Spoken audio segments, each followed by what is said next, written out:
No one in the vast international conference hall could have predicted what was about to unfold that day. The cameras were rolling, translators sat poised in their booths. World leaders were seated in their designated rows. The mood was serious, but calm like any high-level global summit. But this wasn't just any summit. It was the Global Forum for Justice and Human Dignity, an event uniting the most influential voices from across the planet to talk about progress and the debt still unpaid to forgotten peoples and silenced communities.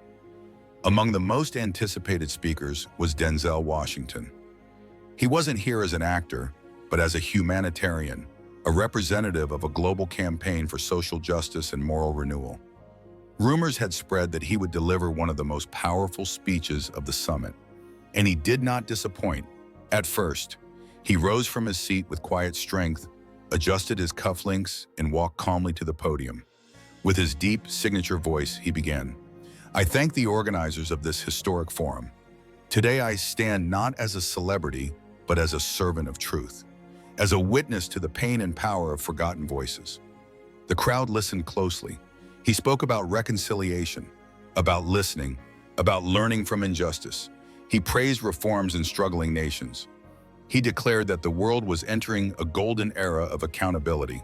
And then he said it. Some countries, he continued, are now experiencing the most just periods in their modern history. There were polite nods, thoughtful expressions. But one woman in the audience didn't move. She didn't applaud. She didn't blink. Her expression was calm, but cutting. Her gaze fixed directly on Denzel. It was Michelle Obama, attending not as a former First Lady, but as an appointed moral observer for the International Justice Commission. She sat still, notebook in hand, underlining phrases, her pen pausing occasionally, as if fighting the urge to speak. When Denzel mentioned total peace in dialogue with former enemies, her eyes narrowed, her knuckles whitened. The live broadcast cut briefly to her face. The world saw it, the tension, the pain, the disbelief. Denzel, unaware, continued with conviction. "We've taken brave steps to own our history, to bring light to dark chapters. We're building restorative justice that heals, not divides." And then came the moment no one could have foreseen. Michelle Obama placed her pen down. She reached forward, and she pressed the microphone button in front of her. The small click echoed through the hall like a thunderclap. Heads turned, advisors froze. Was she really about to interrupt? Denzel looked confused, then concerned, but he kept speaking. Michelle didn't wait, she stood. Her presence alone demanded attention. She wasn't just a figure of grace, she was a storm in stillness. She didn't raise her voice, but the weight of what came next struck like a stone. "Mr. Washington," she began, "you just told this room we're living in one of the most just moments in history. Can you say that again? Looking into the eyes of the mothers whose sons were murdered this year, simply for speaking truth?" The silence was suffocating. Pens stopped, eyes widened. Even the translators hesitated, needing time to catch their breath before relaying her words. Denzel blinked. His confidence wavered. He leaned into the mic, but only a fragile sound came out, half word, half breath. Michelle didn't wait. She held up a small stack of papers. "This," she said, "is a list. 43 names. 43 murdered this year alone. Teachers, farmers, water defenders, young activists, buried not by history, but by fear." There was no anger in her voice, just heartbreak forged into steel. "You speak of justice, but I ask you, is this what justice looks like?" And just like that, the room changed. Even Denzel Washington's own delegation looked shaken. Some lowered their heads, others stared blankly at the table, avoiding eye contact. The aura of confidence that had once filled the room was gone. Denzel tried to recover. He cleared his throat, took a long sip of water, and leaned into the microphone, his voice now quieter, uncertain. "Respected Mrs. Obama, I recognize that there are still challenges, but this movement, this administration has made tremendous efforts." Michelle didn't blink. "I'm not speaking of efforts," she said sharply. "I'm speaking of results. You promised to protect life, but life keeps slipping away." She stepped forward. "Where is justice when there are more graves than answers?" The camera zoomed in, catching every flicker of emotion. The international press had already sensed it. This wasn't just a disagreement. This was a reckoning, a rupture in the polished surface of global diplomacy. Protocol demanded that interventions be brief and regulated, but no one dared interrupt Michelle Obama. Because this wasn't a political statement, it was a moral indictment, a slap across the face of silence. The kind of truth that lives in whispers, but never in speeches. Denzel looked different now. His shoulders, once upright, now slightly slouched. His eyes darted between his notes and the unrelenting stare of the woman in front of him. At that moment, Denzel Washington, beloved, respected, idolized, was no longer facing a fellow official. He was staring down the international conscience. The tension was suffocating. Some diplomats shifted in their chairs. A few checked their devices, but no one dared to break away from the epicenter of what was unfolding. Because what was happening was not scandalous in tone, it was scandalous in truth. Michelle, still standing, slowly lowered the paper in her hand. She paused, lowered her voice, and then said the sentence that would echo around the world. Do you know the difference between a nation that makes mistakes and one that perpetuates fear? The room held its breath. The difference is in the silence. And in your country today, Mr. Washington, silence smells like fear. That sentence didn't just land, it sliced the air in two. Denzel almost instinctively stepped back. He said nothing, his lips tightened. His eyes drifted toward the American flag draped on the side of the lectern. His breath grew heavy. Sweat formed visibly on his forehead. The central camera zoomed in. It captured every drop, every tremble, every second of unraveling dignity. Michelle wasn't looking for applause, and that made it all the more powerful. There was no theatrical anger in her voice, no outbursts, just the calm authority of a woman who had come prepared. She had studied, she had listened, she had walked the ground no one else wanted to cover. That's why her words carried more weight than any policy ever could. The moderator, visibly shaken, approached the stage. His voice cracked as he reached for the mic. We appreciate Mrs. Obama's remarks, but we remind all delegates this space is for formal presentations. The Q&A will... Michelle turned to him slowly. Her gaze was enough to quiet the room again. When the truth becomes uncomfortable, she said, that's exactly when it must be spoken. The moderator stepped back. He didn't argue. He didn't even respond. The cameras didn't follow him. They stayed focused on her and on Denzel, locked in a confrontation that didn't need raised voices to feel like a war. Then softly, like a coda, Michelle delivered the final line. I'm not here to accuse you. I'm here to remind you power is not measured by the speeches we give, but by the silences we're brave enough to break. Denzel, for the first time, looked completely disarmed. No rebuttal, no strategy, no speech could undo what had just been said. The truth was out, and it had pierced every corner of the room. He stood still, his lips pressed tightly together, his eyes glossed, his hands trembled ever so slightly. No one had ever seen him like this, not even his critics. Michelle Obama sat down gracefully. She didn't look back. The paper listing the victims remained on the desk in front of her, a silent monument to the lives that could no longer speak. Some delegates stared at her in awe. Others glanced nervously at one another, unsure how to recover, because they knew nothing in that room would be the same again. The host, still visibly shaken, took to the microphone once more. Thank you both. We'll now proceed with the participation of the representative of Norway. But no one listened. All eyes were still on Denzel. The mic in front of him was on, but he said nothing. All that could be heard was his shallow, unsteady breathing. Reporters typed frantically. Live streams exploded in viewership. Social media began to flood. And just like that, the world changed. Denzel Washington finally exhaled. He looked up slowly, eyes searching the audience, not for approval, but for balance. His voice, once booming, now trembled as he spoke. Not with fear, but with something deeper. Humility. What Mrs. Obama has said today challenges us. It challenges me. Deeply, he said, almost whispering.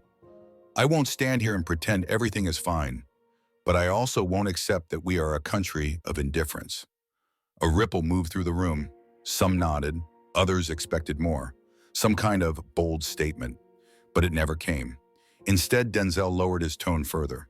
"Yes, social leaders are still dying, and yes, there are places where the system hasn't shown up, where the state failed.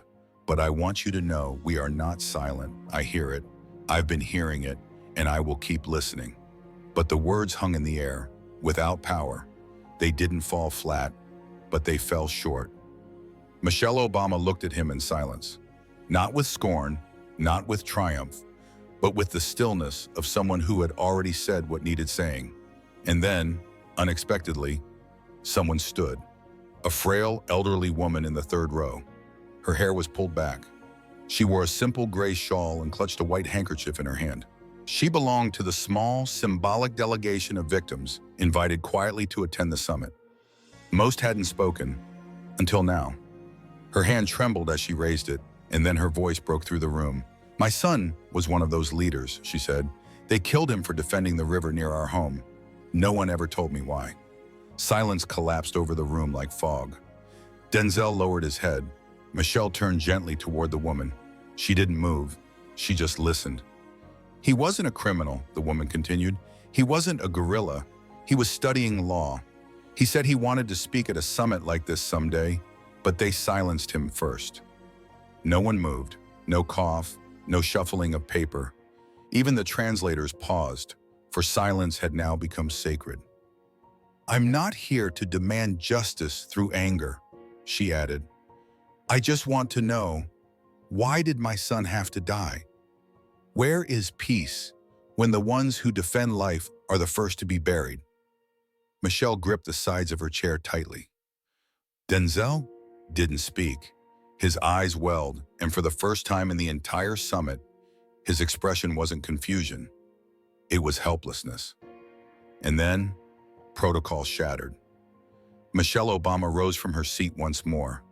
With quiet determination, she walked to the woman. No podium, no press line, no bodyguards. She didn't say a word. She just hugged her, and the woman broke. She clung to Michelle as if, at last, someone with authority, saw her pain not as data, not as a number, but as the human catastrophe it truly was. The entire room stood. Applause broke out. Not orchestrated, not polite. It was raw. It was real. It came from the soul. This wasn't politics. This was grief meeting grace. In that one moment, everything that had been said all day faded. Denzel stayed where he was, his eyes wet, his breath shallow. He removed his glasses, wiped them with a cloth from his jacket pocket, and whispered, not to anyone in particular, but loud enough for the microphones to catch. No one should have to beg for justice. No one. That one phrase, quiet, broken, true, carried more weight than any of his speeches. The camera zoomed in, but this wasn't the president speaking anymore. This was the man, the father, the citizen, the human. And for a rare, fleeting moment, the entire room fell silent, not from control, but from shared understanding. Michelle still held the woman. Their hug said more than any closing remark ever could. Finally, the woman stepped back, wiped her tears, and returned to her seat with quiet dignity. No one pitied her. Quite the opposite. She had become the embodiment of thousands, of mothers, of communities, of justice denied, but not forgotten. Michelle returned to her seat, slowly, gracefully. Her eyes met Denzel's. It wasn't defiance. It wasn't pity. It was human. A look that said, "This wasn't about you. This was about truth." And Denzel nodded once. A small gesture, but filled with meaning. In the distance, the translators resumed their rhythm. The summit struggled to continue. We will now proceed with the participation of the delegate from Norway," the host stammered. But no one was listening. All eyes were still on Denzel. The microphone in front of him was still live. He stepped forward once more, but now without notes, without scripts, without armor. "I've been confronted today, and I will not hide from that."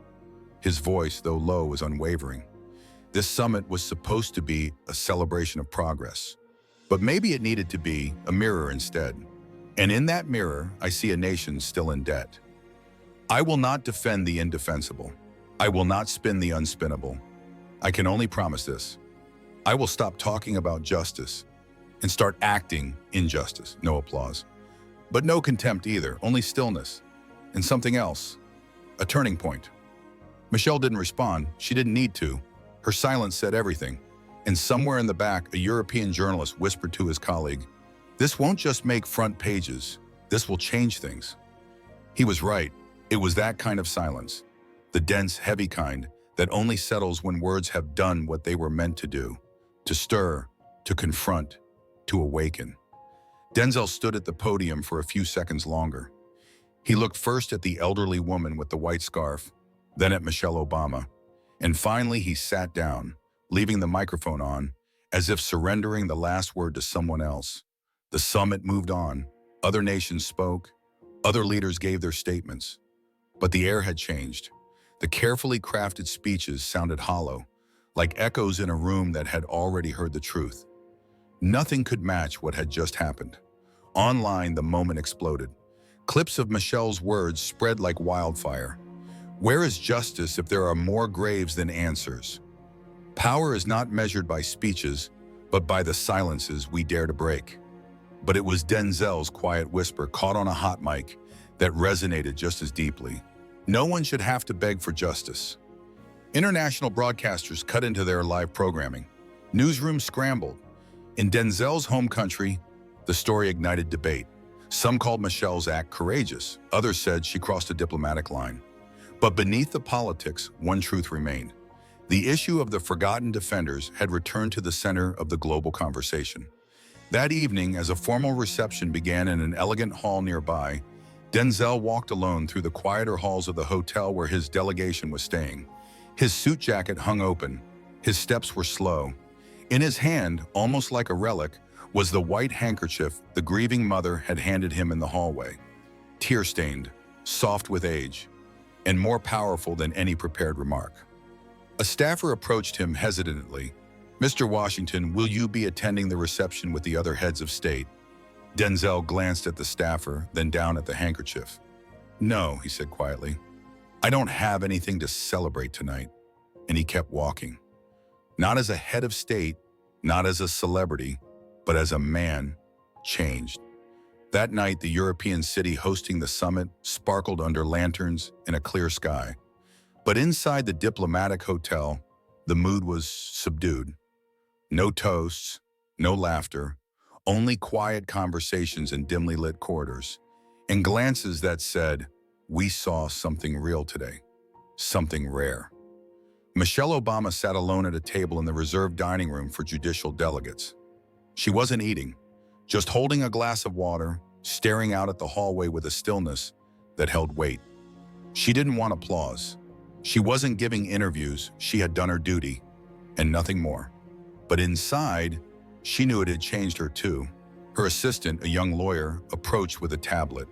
News headlines stood up the screen. "The judge who made Denzel tremble." "Voice of the victims." Michelle offered a small, bitter smile. "What are they saying back home?" she asked. "Half the country applauds you," her assistant said. "The other half's furious. But that's not new. What matters is, today, someone was finally heard." Michelle nodded. She'd spoken for the voiceless before, but today had been different, not because of the audience or the cameras, but because of how Denzel had responded. Not with arrogance, but with vulnerability. And that had cracked something open. A few doors down in a private suite, Denzel sat alone. His advisors had offered to prepare a statement, to shape the narrative. He refused. He didn't want to spin it. Not this time. In his lap was a simple sheet of paper, a printed list, the names of the murdered community leaders, the same list Michelle had raised in the summit hall. He traced each name with his finger. Some he recognized, most he didn't, but every one of them had believed in something and died for it. And without cameras, without a speech, he whispered, "How do you repair the irreparable?" No answer came, only the sound of his breath. and the quiet echo of his own conscience. That night, for the first time in years, Denzel didn't sleep. The next morning arrived heavy with reflection. Delegations packed up, motorcades waited, but no one moved quickly. Not today. Michelle stepped into the lobby as the press swarmed near the doors. She didn't stop to speak. She didn't wave. But as she passed a group of young journalists, one of them turned to another and whispered, "That wasn't just a confrontation, that was a correction." And behind them, Denzel emerged slowly from the hallway. No notes in hand, no entourage flanking him. Just a man with a handkerchief folded in his pocket, and something different in his eyes. He nodded once to Michelle as they passed. She nodded back. No words, but they didn't need any, because what had happened in that room would live far beyond it, not as policy, but as memory. The summit had officially ended, but its echoes reverberated far beyond those marble halls. On global news channels, analysts dissected every frame, but it wasn't the punditry that moved people. It was the images. Denzel Washington's trembling hand holding the white handkerchief. The embrace between Michelle Obama and the mother of a murdered community leader. The silence that followed. In Denzel's home country, every major news anchor began the night's broadcast with the same question. What will the president do now? But Denzel wasn't answering. He remained alone in his suite, no interviews, no public statements. He had only asked for one thing: silence. He spent the early morning hours doing something no one had seen him do in months, reading the files himself. No summaries, no aides. The reports, the figures, the deaths he had once delegated to departments were now in front of him, name by name. On the table beside him, folded carefully, was the white handkerchief, and in front of him, a blank page. He held a pen, but didn't write, not yet, because every word would have to carry the weight of the pain he had finally seen. In another wing of the hotel, Michelle Obama sat for an interview with a European news network. She had agreed reluctantly. She didn't crave the spotlight, but she understood the moment had to transcend. The interviewer asked, "Was your goal to humiliate the president?" Michelle's gaze didn't flinch. "I didn't humiliate him," she said calmly. "I reminded him that there are wounds applause can't heal. I simply asked him to look where so many prefer not to look." She paused, then added, "And to his credit, he listened." The journalist tried to push further, but Michelle gently cut him off. "This isn't about me. It's not about him. It's about lives lost. Everything else is noise." That same morning, the elderly woman with the white scarf was quietly flying home. In her bag, tucked beside the summit program, was a handwritten note, given to her without ceremony, without cameras, by a government aide moments before boarding. She opened it. "I'm sorry for the silence. I will make this country speak again. Denzel Washington." She folded the letter gently, closed her eyes, and for the first time in years, she smiled. Back home, the country was on fire, not with riots, but with conversation. The phrase the grieving mother had spoken, "I don't come to demand justice with hate. I just want to know why my son had to die," had become a rallying cry. It was painted on city walls, shared in messages, sung in street corners. The forgotten had become the voice. Later that day, Denzel gathered his top officials at a private, unannounced meeting. No press, no fanfare, just prosecutors, human rights defenders, and 2 rural representatives. No jackets, no handshakes. He entered with a single folder. He walked straight to the center of the room. "These are the names," he said. 72 community leaders, murdered in the last 2 years. "We're not locking these cases in drawers. We're reopening them, one by one, and if anyone in uniform is guilty, they'll be held accountable." The room fell silent. An aide tried to offer a measured response, but Denzel raised his hand. "I'm not here for political gymnastics. If we cannot protect those who defend life, then we are not governing. We're performing." A rural delegate, quiet until now, raised his voice. "Mr. President, if you go into those regions, you'll make people very uncomfortable." Denzel met his gaze. It's time they felt uncomfortable, because silence made them feel powerful. That ends now. And with that, the room understood. He had changed, not just in speech, in soul. By midday, headlines flooded in. Denzel's reckoning. An unexpected turn in the nation's conscience.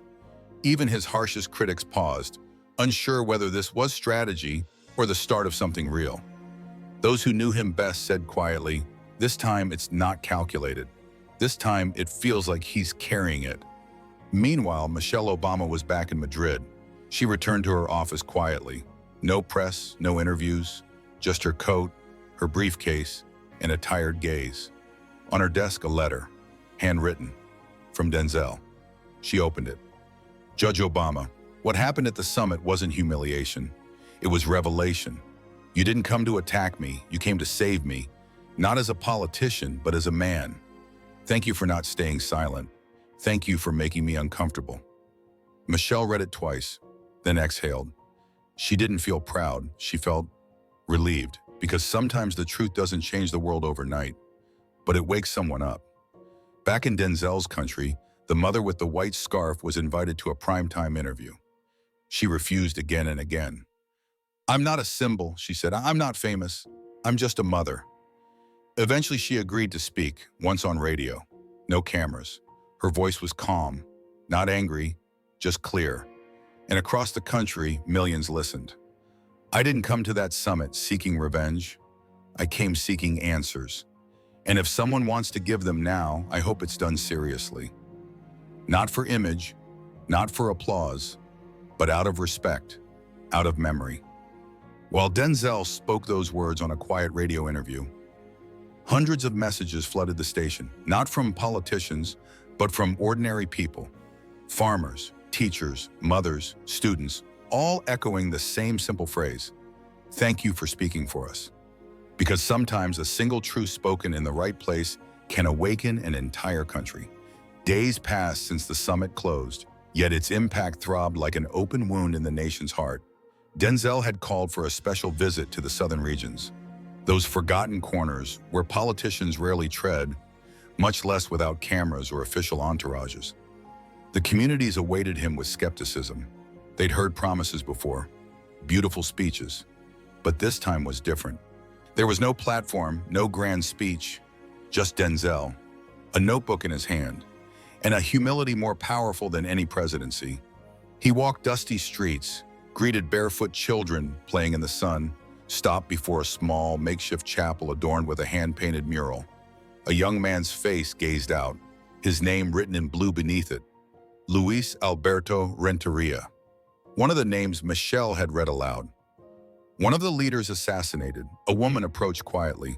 She didn't cry or shout. She simply watched Denzel with the dry eyes of someone who has cried enough, left only with dignity. "Do you know what it's like to bury your son and never be told why?" she asked softly. Denzel didn't answer right away. He closed his eyes, bowed his head, then opened his notebook and wrote her son's name, his story, his gaze. "I didn't come to promise anything," she said. "I came to listen, to write, to understand what you never see from Bogota." For hours, Denzel sat listening. Every mother, every community leader, every young person afraid to speak.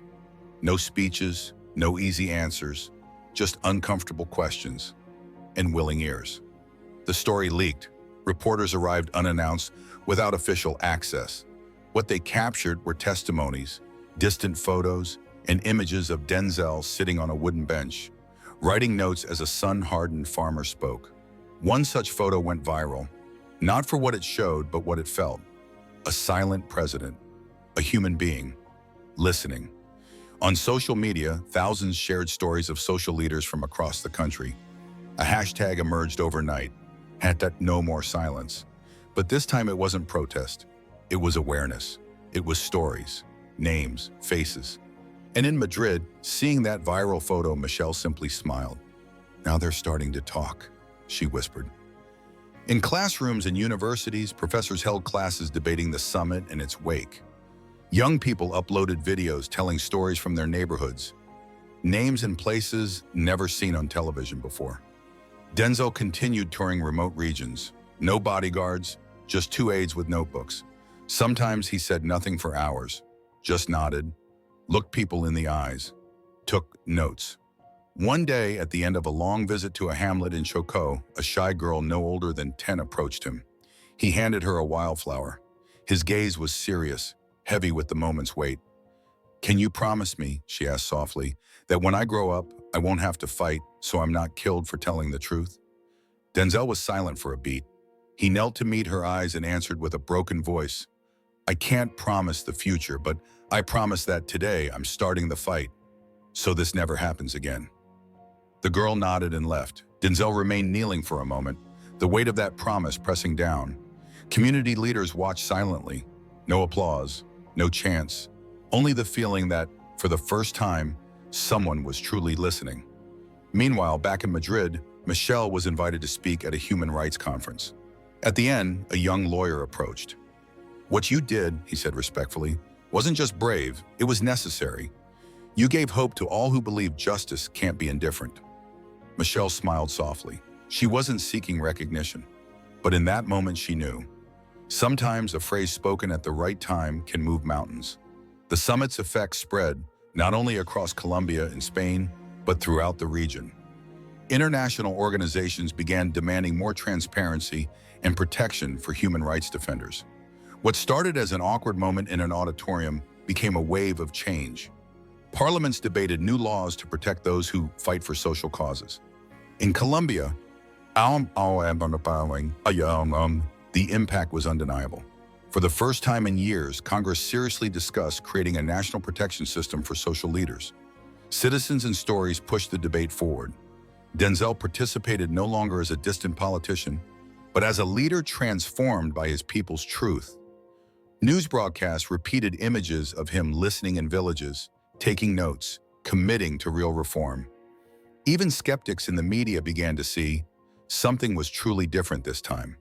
Editorials that once criticized now spoke of a new era for the nation. Of course, some claimed it was all strategy, that only time would tell if promises would be kept. But this time, the pressure came not only from politics, but from ordinary people, from parents who finally felt they could raise their voices and be heard. Meanwhile, Michelle Obama was invited by human rights organizations to share her experience at international forums.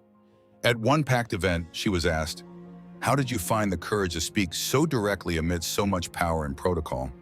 She calmly replied, "Courage is not in the volume of the voice.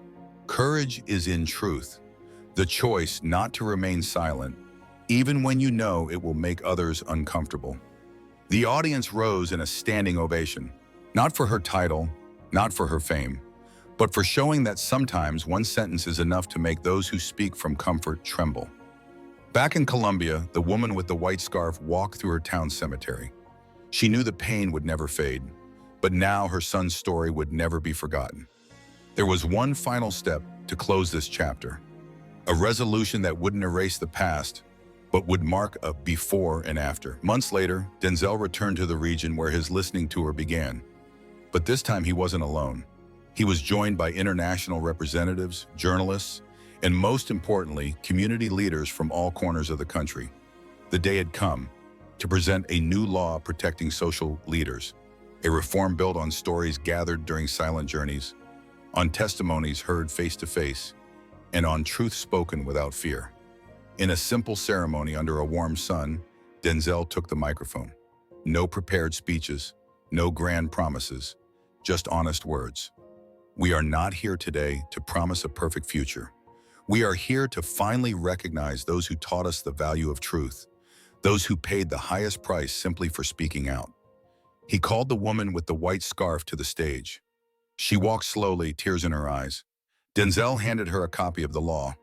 On its front pages were the names of her son and all the assassinated leaders. "May their names never again be just numbers," he said firmly.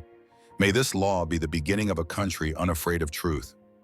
The crowd applauded, some cried, others sat in respectful silence. They all understood the weight of the moment. Michelle, back in Madrid, watched the broadcast with a silent smile. Her words had crossed oceans and left a mark. The country hadn't healed all its wounds that day, but it had done something far more important. It faced its truth and vowed never to stay silent again. Dear viewers, if this story moved you, please subscribe and hit the notification bell for more powerful stories like this. Leave a comment below. What would you have done if you were Michelle Obama or the woman with the white scarf? Thank you for watching. See you next time.